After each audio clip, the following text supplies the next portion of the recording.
Gloire à Dieu. Quelqu'un donne encore un bon amen à Jésus.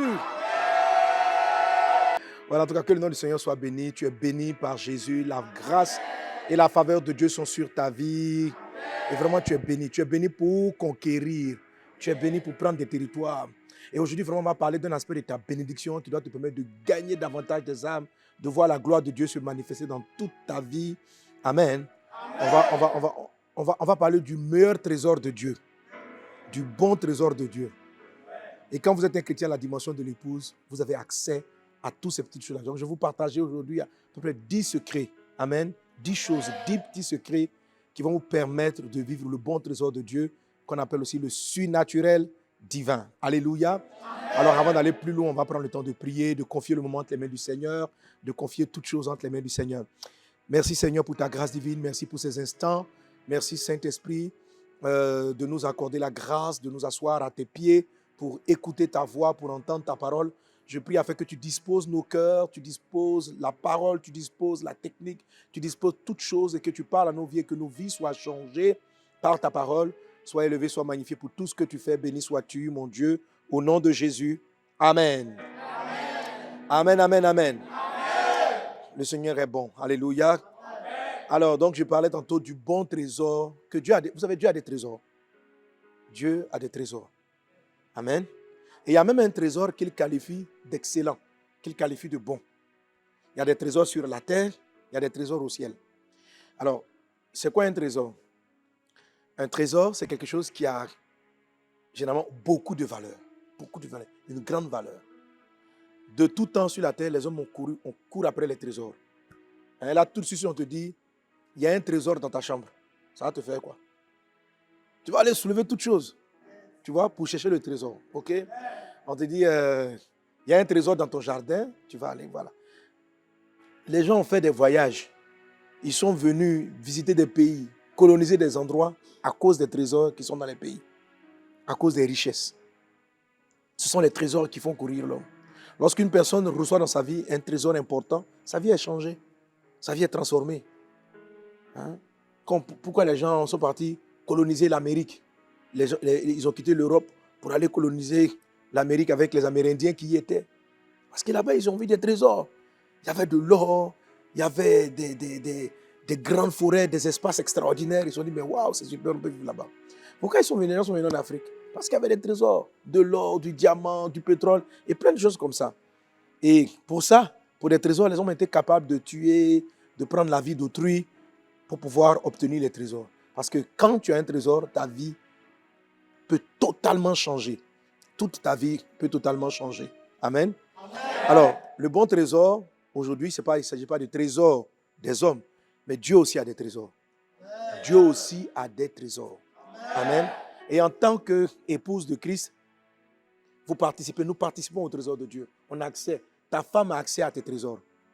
L'épouse du Christ, un chrétien qui rentre dans la dimension de l'épouse, a accès au trésor de Dieu. Que Dieu t'accorde de saisir et de marcher dans ces trésors divins. Waouh! En tout cas, vous êtes décidés à la voir.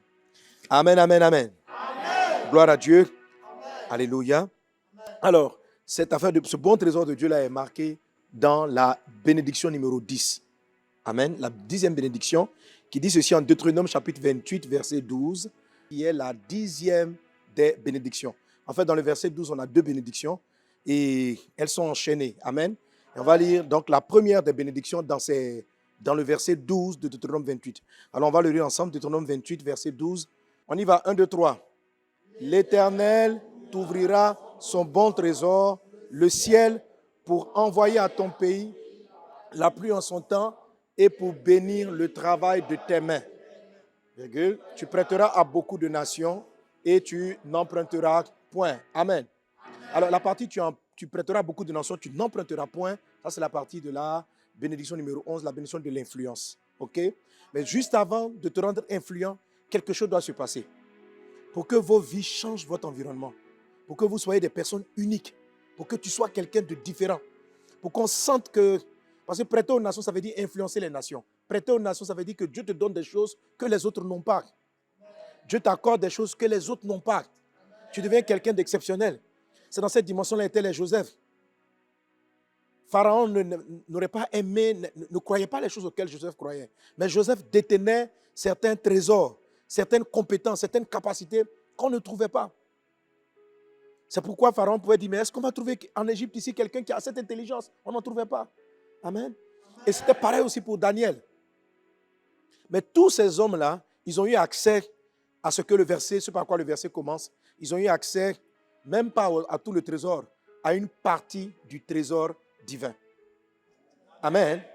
Ils ont eu accès à une partie du trésor divin. Dans la dimension de l'épouse, ce dont je suis en train de te parler depuis le début, tu peux rentrer dans la plénitude en tant que son épouse de tous ces grands trésors.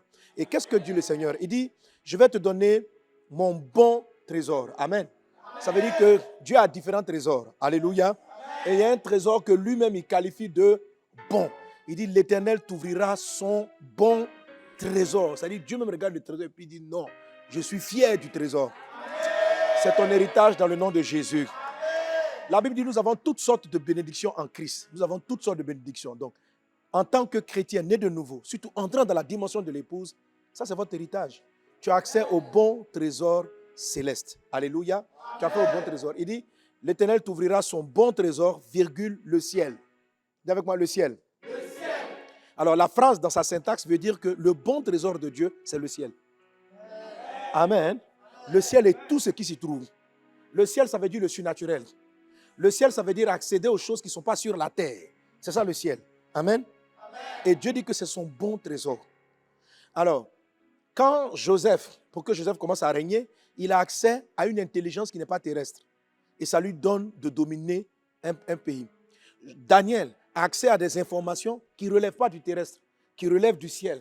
Et ça lui donne d'influencer toutes les nations. Alléluia. Parce qu'il détient un trésor qu'on ne trouve pas. Si vous détenez seulement des trésors, de l'argent, d'autres personnes peuvent avoir l'argent. Si vous détenez du diamant, d'autres personnes peuvent avoir des diamants. D'autres personnes peuvent avoir tous les trésors que la terre est capable de donner. Mais les chrétiens deviennent influents, les enfants deviennent influents, pas parce qu'ils ont beaucoup d'or et d'argent terrestre, mais parce qu'ils arrivent à faire descendre dans leur vie à utiliser ce qu'on appelle le bon trésor de Dieu, c'est-à-dire un trésor qui se trouve dans le ciel. Et comme le spirituel est ascendant sur le terrestre, le bon trésor du ciel vous donne accès directement aux trésors même qui sont sur la terre. Alléluia. Je te vois entrer pleinement dans cette dimension dans le nom de Jésus-Christ de Nazareth. Alors vraiment, je t'en supplie par les compassions de Dieu, suis attentivement ces épisodes, ces choses-là que nous sommes en train de dire et tu vas accéder à cela. Tu vas jouir du bon trésor. Alors donc ce bon trésor, il est dit encore dans le verset, il dit, il t'ouvrira son bon trésor, le ciel, et il bénira le travail de tes mains. Donc le travail de tes mains, ce sont les activités que tu mènes sur la terre. Si tu es menuisier, tu es travailleur, tu es pasteur, tout ce que tu fais, une fois que le bon trésor est ouvert, tout ce que ta main touche est transformé en or. Amen. Alléluia. Amen. C'est dans cette dimension-là comme ça que vous voyez un homme comme Joseph qui rentre, tout ce dans quoi il rentre était béni. Amen. La bénédiction l'accompagnait. Alléluia. Ce qu'il touche prospère. Ce que tu vas toucher prospérera et prospère dans le nom de Jésus. Ce que tu entreprends est béni dans le nom de Jésus-Christ de Nazareth. Alléluia. Amen. On pourra dire de toi, il fait toutes choses à merveille. Tu vas faire toutes choses et tu dois rentrer de faire toutes choses à merveille. On te met maçon, le ciel s'ouvre et le ciel te révèle tous les trésors qu'il y a dans la maçonnerie. Quelqu'un qui marche dans cette dimension du surnaturel, où Dieu lui donne son bon trésor, il est architecte, ça c'est le travail de ses mains. Le ciel s'ouvre, il a des révélations, il a des plans qui sortent du commun. Il a accès et Dieu ne lui donne pas juste une intelligence pour l'architecture. Il lui donne une puissante, un bon trésor. Les choses qu'il a cachées, les trésors qu'il a cachés dans le ciel. Alléluia. Et ce sont ces choses-là qui arrivent dans ta vie, dans le puissant impressionnant de Jésus-Christ. Ça m'amène à vouloir te lire un peu Ésaïe chapitre 45 à partir du verset, surtout le verset 3. Au verset 2, il dit, je marcherai devant toi, j'aplanirai les chemins montueux, je romprai les portes d'airain et je briserai les verrous de fer. Je te donnerai des trésors cachés, des richesses enfouies, afin que tu saches que je suis l'Éternel qui t'appelle par ton nom, le Dieu d'Israël. Pour l'amour de mon serviteur Jacob et d'Israël, mon élu, je t'ai appelé par ton nom. Je t'ai parlé avec bienveillance afin que tu me connusses. Je suis l'Éternel et il n'y a point d'autre. Hors moi, il n'y a point de Dieu. J'étais saint avant que tu ne me connusses. C'est afin que l'on sache du soleil levant au soleil couchant que hors moi, il n'y a point de Dieu. Amen. Alléluia. Que cette bénédiction-là, la 10e, soit ton partage, que tu puisses jouir de ses faveurs au nom de Jésus-Christ de Nazareth. Alléluia. Amen. Donc cette faveur-là, je l'appelle aussi la bénédiction du ciel ouvert. En fait, c'est le surnaturel, ce que j'appelle le surnaturel divin. Le surnaturel divin. Le surnaturel, c'est ce qui est au-dessus du naturel. C'est au-dessus du naturel. C'est-à-dire, il y a des choses que tu ne vois pas. Ce n'est pas naturel. Quand je regarde notre vie, le ministère Message de Vie à son heure, on n'est pas naturel. Amen. On n'est pas normal. Tu n'es pas normal. Amen. Tu sors de la norme. Alléluia. Tu sors de la norme. C'est toujours impressionnant pour les personnes de dire, mais comment l'Afrique, les gens réalisent de telles choses. C'est hors du commun. Ce n'est pas normal. C'est-à-dire que ce qu'on a l'habitude de voir, ce n'est pas ça. Lorsque Dieu nous utilise et qu'on part et qu'on retape des hôpitaux dans les pays, les gens disent non, ce n'est pas habituel, ce n'est pas quelque chose d'habituel. Ce n'est pas habituel de voir une église qui se lève, qui va au Libéria, qui reconstruit un hôpital, qui investit des centaines et des centaines de millions sans rien demander en retour. Ce n'est pas habituel. Ce n'est pas habituel. D'où nous viennent toutes ces ressources? Amen. Qu'est-ce qui se passe? Il y a quelque chose qui n'est pas normal. Alléluia. Quand on parle donc de surnaturel, il y a les miracles, il y a les prodiges qu'on voit lors des croisades. Alléluia. Mais c'est tout ce que ta main touche, quoi. C'est tout ce que tu entreprends. Et moi, je peux dire avec assurance que le ciel est ouvert à Vase-Honneur sur le message du Dieu. Le ciel est ouvert. Alléluia. Donc, je vais partager avec toi vraiment des secrets qui viennent de mon cœur pour te dire comment tu peux marcher dans le surnaturel divin. Amen. C'est-à-dire avec un ciel ouvert. Avec un ciel ouvert. Alléluia. Amen.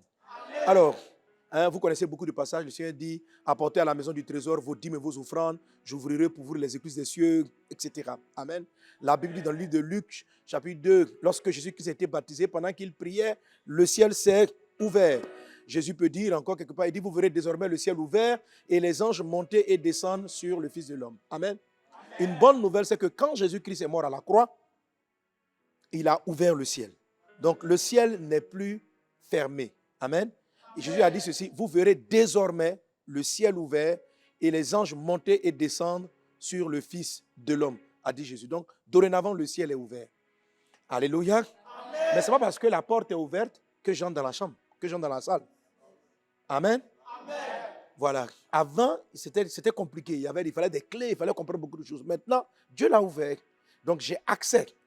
Mais il faut bien que je prenne la route et il faut bien que je passe par la porte. Ça ne veut pas dire qu'il n'existe plus de porte. Il existe une porte, sauf qu'elle est accessible. Alléluia. Elle est accessible. Et quand tu es en Jésus-Christ, tu as accès à toutes ces choses-là. Amen. Alors, quelle est cette marche à suivre?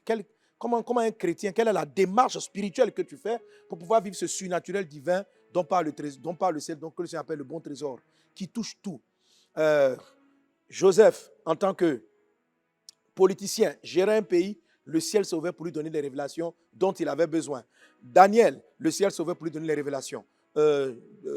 Salomon, David, en fait, tous ces héros-là, Paul et toutes ces personnes-là qui ont vécu une vie surnaturelle ont marché sous un ciel ouvert. Ils ont marché sous un ciel ouvert qu'on appelle le surnaturel. C'est pourquoi je vais appeler le thème, donc 10 choses ou bien 10 secrets qui vous conduisent à marcher dans le surnaturel. Bon, je peux faire peut-être 10 choses qui vous conduisent à marcher dans le surnaturel divin. Dis avec moi le surnaturel divin. Le surnaturel divin. Le surnaturel divin. Alléluia. Gloire à Dieu. Amen. Alors, pourquoi je parle de surnaturel divin? En disant surnaturel divin, je conçois qu'il y a un surnaturel qui n'est pas divin. OK? Le temps manquera de citer. Vous avez tout ça dans votre dévotionnel. Hein? Vous avez tout ici. Je ne vais pas rentrer dans tous les détails. On va aller rapidement. L'apôtre Paul nous parle de quelqu'un qui a été élevé au niveau du 3e ciel.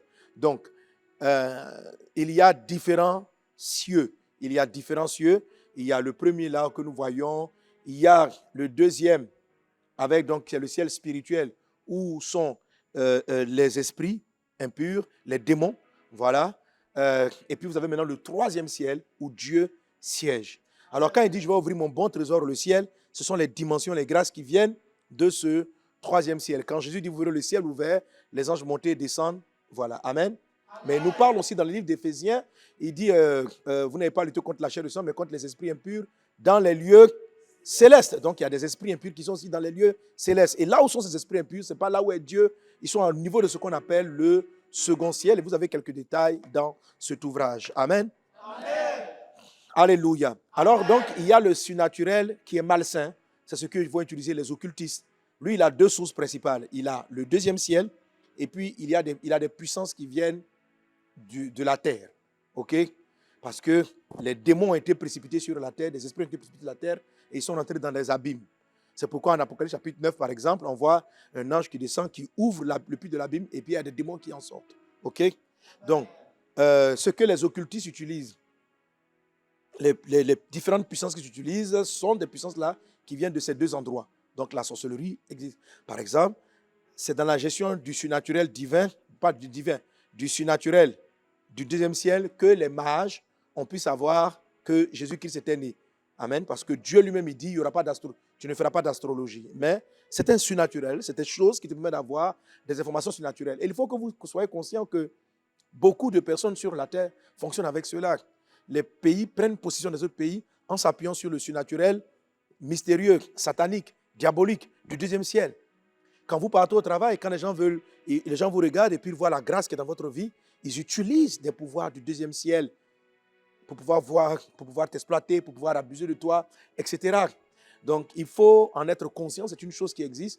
Mais le ciel, le divin dont nous parlons, est bien au-dessus et bien supérieur. Alléluia. Amen. Donc, dans les principes que nous partageons, les secrets que j'ai partagés avec toi, les gens de ce monde l'utilisent. Les païens l'utilisent, les sorciers l'utilisent. Ils utilisent ce genre de choses-là pour accéder au deuxième ciel. C'est à peu près les mêmes lois, sauf que celles-là, celles du monde, celles de Satan, elles sont basées sur beaucoup de haine, de méchanceté, de l'esprit de destruction, d'égoïsme, de la possession, tandis que celles avec lesquelles nous approchons, il y a le sang de Jésus, l'amour de Christ, etc. Est-ce qu'on est ensemble? Dis avec moi 10 choses. 10 choses. Alléluia. Amen. Amen. Alors, ces 10 secrets ou ces 10 éléments, pour que vous puissiez retenir, vous savez, j'ai une manière de fonctionner. Quand je vais citer beaucoup de points, comment je fais pour qu'on retienne? Voilà. Alléluia. Et on va faire un acrostiche sur la base du mot surnaturel. Surnaturel. Donc, chaque fois que tu vas penser au nom surnaturel, tu vas pouvoir te remémorer ces 10 choses-là qui vont t'aider. Amen, amen, amen. Amen. Alléluia. Amen. Alors, en tant que chrétien, on a tous accès au ciel parce qu'on a accepté Jésus-Christ comme Seigneur et Sauveur. Le ciel est désormais ouvert. Mais il faut bien comprendre la route. Il y a un cheminement à prendre. Amen. Donc, les secrets que je vais partager avec toi, ce sont des choses qui te permettent de vivre le surnaturel dans ta vie. C'est-à-dire, aller au ciel facilement, en esprit, voir les anges monter et descendre rapidement, bouger, et puis accéder à des informations surnaturelles, avoir des réponses surnaturelles. Amen. Amen. Donc, ces lois-là, ces 10 lois de surnaturel, qui sont ces 10 lois, ces 10 lois de surnaturel, elles sont toutes valables. Et souvent, par rapport au Saint-Esprit, vous allez utiliser l'une d'entre elles ou plusieurs d'entre elles pour pouvoir accéder à des informations, à des choses et au trésor. Alléluia. Voilà. J'ai accès à de bons trésors. Dieu met ça à ma disposition, mais je dois les prendre. Et ces 10 secrets-là, ces 10 lois te permettent d'aller les saisir et de les utiliser. Alléluia. Amen. Que le nom du Seigneur soit béni. Amen. Amen. Amen. Gloire à Dieu. Amen. Alors, le premier, c'est la lettre S. Qui peut imaginer ce que ça peut vouloir signifier? Pas surnaturel, bon. Comment? La soif. Ouais, j'aurais pu utiliser la soif, mais comme on a beaucoup étudié, je fais autre chose. Amen. Amen. Quelqu'un a une autre proposition? Ok. Bon, on va aller directement. Donc, S comme secret. S comme secret. Amen. Voilà, je vais te parler de la manière dont tu dois cultiver. Comment on rentre dans le surnaturel? C'est les gens qui rentrent dans le surnaturel de Dieu ont cultivé l'art d'entrer dans le lieu secret. C'est quelque chose qu'il faut cultiver dans vos moments de prière. Amen. Il faut cultiver l'art de prier dans le lieu secret. Un chrétien va rester naturel s'il prie, mais il prie en dehors du lieu secret. Mais un chrétien qui prend souvent le temps dans ses moments de prière, dans ses moments de méditation de la parole de Dieu, d'aller dans ce que Jésus-Christ appelle le lieu secret, il aura accès directement au surnaturel. C'est dans le lieu secret que vous avez accès au surnaturel. Amen. Jésus dit dans le livre de Jean chapitre 4, quand il parlait avec la femme samaritaine, qui dit, mais nous tu dis, il faut aller adorer sur la montagne, et vous dites ça à Jérusalem, nous on dit c'est sur la montagne, vous dites c'est à Jérusalem, comment est-ce qu'on a fait? Jésus dit, ma fille, l'heure vient, elle est déjà venue, les vrais adorateurs vont adorer le Père en esprit et en vérité. Amen. Et il est dit, car Dieu est un esprit, et il faut que ceux qui l'adorent en esprit et en vérité. Amen. Alors, c'est le mot esprit qui donne même la notion de surnaturel. Le monde des esprits est un monde surnaturel. Le monde des démons est un monde qui n'est pas naturel, c'est un monde surnaturel. Le monde des esprits, des anges, c'est un monde surnaturel. Donc, si tu veux cultiver l'art du surnaturel, il faut que toi-même, tu apprennes à travailler ton être spirituel, que tu saches que tu es composé d'un esprit, tu as un esprit, tu as une âme, tu as un corps. Amen. Donc, quand tu pries, il faut aller chercher à prier dans le spirituel. Et prier dans une pensée spirituelle, c'est ce que la Bible appelle prier dans le lieu secret. Matthieu chapitre 6, verset 6. Amen. Voilà, Matthieu 6, 6 nous dit, on lit ensemble 1, 2, 3. Mais quand tu pries, entre dans ta chambre, ferme ta porte et prie ton Père qui est là dans le lieu secret, et ton Père qui voit dans le secret te le rendra. Alléluia. Et si vous continuez ce passage de Matthieu chapitre 6, il dit même lorsque tu fais une offrande, fais ton offrande dans le lieu secret, quand tu fais le monde, etc. Donc le lieu secret, c'est une dimension. C'est une dimension intérieure. Amen. À laquelle vous y accédez quelquefois. Voilà. Tout le monde, tu es déjà entré dans le lieu secret. OK? Mais c'est un état dans lequel tu rentres le plus souvent en prière. Mais tu peux, si tu as l'habitude de le faire, tu peux même entrer là-dedans en marchant, en causant avec des personnes. Donc, plus tu vas travailler ça, plus tu seras quelqu'un qui vit dans le surnaturel. Est-ce qu'on est ensemble? Alléluia. C'est-à-dire, il faut te donner la culture que quand tu vas venir faire ton offrande, fais-la de manière inspirée. Fais-la de manière surnaturelle. Quand tu vas rentrer en prière, choisis de prendre le chemin du lieu secret. Il dit, Amen, on ramène le texte de Matthieu 6, 6, il dit, quand tu pries, entre dans ta chambre. Quand tu pries, entre dans ta chambre. Alors, la chambre dont il est question ici, ce n'est pas la chambre physique. C'est une chambre spirituelle. Amen. Qu'on appelle le lieu secret. Il dit, ferme ta porte et prie ton Père qui est dans le lieu secret et ton Père qui le voit dans le secret. Voilà. Vous savez que très souvent, on ne voit pas Jésus prier dans des chambres en tant que tel. On le voyait prier dans le désert, on l'a vu prier sur la montagne. Il n'y a pas de porte à fermer. Mais Jésus nous parle d'une porte ici. Donc, il ne s'agit pas d'une chambre naturelle. Il s'agit d'une chambre spirituelle, surnaturelle. Et c'est ce que tu dois apprendre à faire. Amen. Il dit, quand tu pries, entre dans ta chambre. Ça veut dire que tu peux prier sans entrer dans la chambre. Quand tu pries, entre dans ta chambre. Ça veut dire que tu peux prier sans entrer dans cette chambre. Donc, il y a des gens qui prient, mais ils prient Dieu, mais ils ne sont pas entrés dans la chambre. Donc, comme ils ne sont pas entrés, il y a une connexion qui n'a pas lieu. Et cette chambre-là, c'est le domaine de ton esprit. Amen. Un peu comme si le corps était composé de 3 entités. Donc, vous avez votre corps, vous avez l'âme et vous avez votre esprit. Je l'enseigne beaucoup, n'est-ce pas? Le corps va représenter un peu la cour de la maison. L'âme, ton âme va représenter le salon. Et l'esprit va représenter la chambre secrète. OK? Amen. Alléluia. Donc, quand tu pries, il dit, va dans ta chambre. Fais le cheminement pour aller dans ta chambre. Et quand tu vas lire Matthieu chapitre 6, tu vas voir qu'il dit aussi d'entrer dans le lieu secret en faisant quand tu fais tes offrandes, quand tu fais ton aumône, quand tu fais du bien aux personnes, il dit, fais-le dans le lieu secret. Fais-le dans le lieu secret. Amen. Ce n'est pas simplement caché, mais c'est fais-le profondément. Fais-le intensement. Alors, le lieu secret, c'est le moment où on est intense. Quand par exemple, on vient, on se retrouve, puis on prie. Et puis tu pries. Il y a un moment donné, tu sens que ta prière devient intense. Ça vous est déjà arrivé? C'est-à-dire, tu pries. Au début, tu pries, tu es distrait. Les téléphones sonnent, les choses te distraient. Là, tu n'es pas encore dans le lieu secret. Tu es dans la cour. Ou tu es en dehors de la cour même. C'est là ton téléphone peut te distraire. Tu peux penser à une chose, aller ouvrir ton WhatsApp. Ce genre de prière distraite là, tu es dehors, tu entends tous les bruits. Et ce n'est pas dans ce genre de choses-là qu'on arrive à voir que le surnaturel prend place. OK? Amen. Le surnaturel ne prend pas place ici. Il faut que tu avances. Alors, généralement, tu vas le faire en restant un moment dans la prière. OK? Et il y a des prières comme la prière en langue, on va le voir tout à l'heure, qui vont t'aider. Donc, tu dois rester dans la prière. Tu restes dans la prière et tu facilites la chose pour quitter la cour. Enlève tous les éléments de distraction. Tu enlèves tous les éléments de distraction. Quand il dit, par exemple, ferme la porte, quand il dit entre dans ta chambre, ferme la porte, ça veut dire fermer la porte, c'est faire en sorte que ce qui est dehors n'entre pas. OK? Donc, il explique bien que je peux entrer dans la chambre et avoir la porte ouverte, être distrait. Donc, le surnaturel, vous pouvez sortir du surnaturel si vous êtes distrait. Par la télé, par le téléphone qui sonne.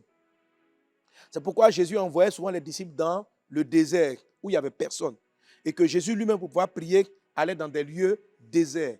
Pourquoi? Pour fuir la distraction.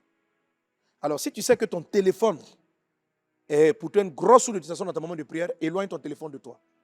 Si tu sais que, par exemple, si tu te lèves à des heures où la maison commence à être agitée, les gens commencent à être agités, il y a du bruit autour de toi, ça ne te permet pas de te concentrer, choisis des heures de prière où il n'y a personne.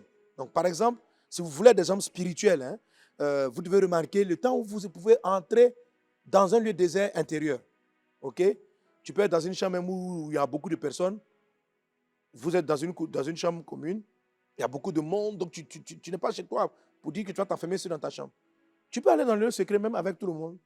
Mais tu dis, par exemple, tu es là. Tu dors un peu plus tôt. Et tu attends quand tout le monde est endormi. C'est là maintenant que tu commences. Mais ce n'est pas une affaire de prier forcément à haute voix. Tu te lèves et tu commences à parler intérieurement ou en chuchotant. Mais tu dis, oh, je t'adore, je te loue, je te célèbre. Qui es-tu, mon Dieu? Qui es-tu? Et tu pries en langue, tu pries en langue, tu pries en langue, tu pries en langue. Tu pries en langue. À un moment donné, quand tu as fini les distractions extérieures, tu vas arriver maintenant dans les distractions du salon. Les distractions du salon sont les distractions de ton âme. OK? Ce sont les distractions de ton âme. Là, ce sont des informations qui arrivent, même de ta chair aussi, qui arrivent, des souvenirs. Dans l'âme, tu as ta mémoire. Et tu as oublié. Est-ce que tu as appelé un tel même? Quand vous arrivez au salon, vous entendez ce genre de bruit-là. Est-ce que tu as réglé tel dossier? Est-ce que... Donc, ton âme va commencer à te rappeler des choses. Donc, il n'y a plus de bruit autour de toi. Il y a un silence autour de toi. Mais le bruit maintenant vient de ton être.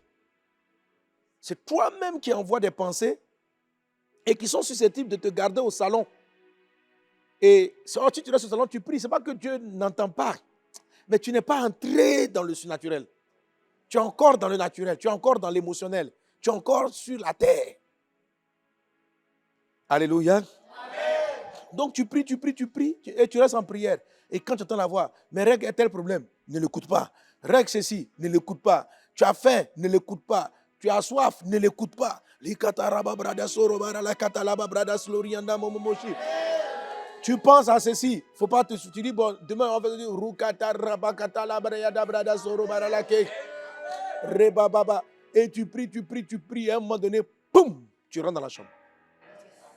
Tu rentres dans la chambre secrète, dans le lieu secret, et tu vas sentir la présence de Dieu. Alors, c'est là que Dieu, le Père, est. C'est là qu'on obtient les révélations surnaturelles. C'est là que si tu es un adorateur, tu vas entendre des mélodies, les anges chanter. Le bon trésor est là-bas. Le Seigneur va t'ouvrir son bon trésor, le ciel. C'est là que tu vas avoir des inspirations inattendues. C'est-à-dire que quand tu arrives à cet endroit, tu n'as pas besoin de voir les anges. Ils sont là. En fait, ils sont tout le temps là. Mais Dieu est esprit. Il dit qu'il faut ceux qui l'adorent en esprit. Donc, il est esprit. Mais c'est un esprit qui est en toi. Alléluia. Amen. Donc, quand tu rentres là-bas, tu es dans l'atmosphère angélique. Tu es dans la présence de Dieu. Et là, l'esprit peut te conduire à poser des actes. Tu vois, tu peux commencer à entendre des mélodies. Toi seul, tu commences à danser, faire de la louange prophétique, de la danse prophétique. Tu peux sentir que tu dois te coucher.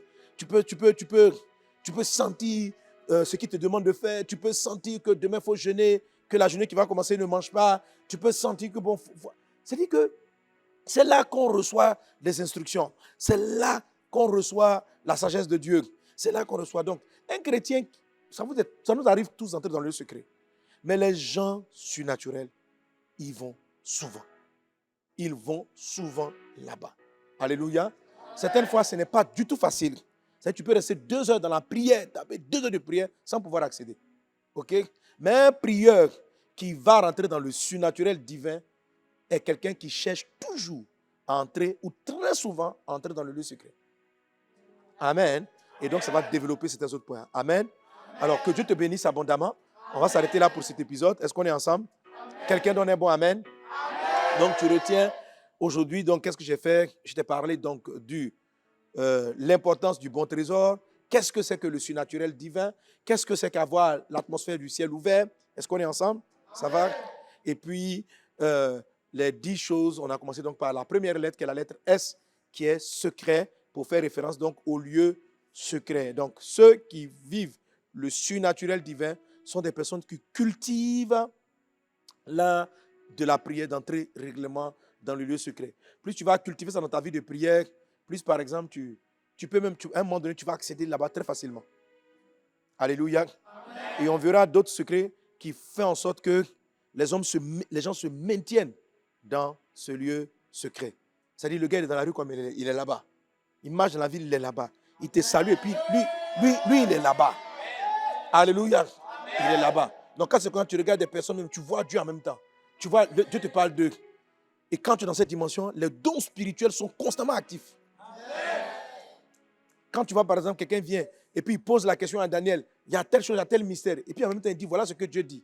Ce sont des gens, en fait, les Joseph sont des personnes, en fait, qui demeuraient pratiquement dans le secret. C'est-à-dire que tu es capable même de travailler, de faire tes activités quotidiennes sans être distrait. Parce qu'à force de le faire, tu finis par apprendre à être concentré même dans le bruit. Tu finis par apprendre à être connecté même dans la... Maintenant, bien sûr, comme Jésus, tu as des moments où... Voilà. Parce que Dieu vous parle toujours. Hein. Il n'y a pas de problème qui n'a pas de solution. Dieu vous envoie, quand vous êtes confronté à une situation, Dieu vous envoie la réponse. Tu arrives, tu te trouves vers un malade, tu veux le guérir. Dieu te dit quelque chose. Mais il parle, mais la voix sonne dans le lieu secret. Ensuite, tu es en train de prier pour le malade. Dans la chair, tu ne sais pas trop le chemin que tu vas emprunter parce que tu n'es pas dans le lieu secret.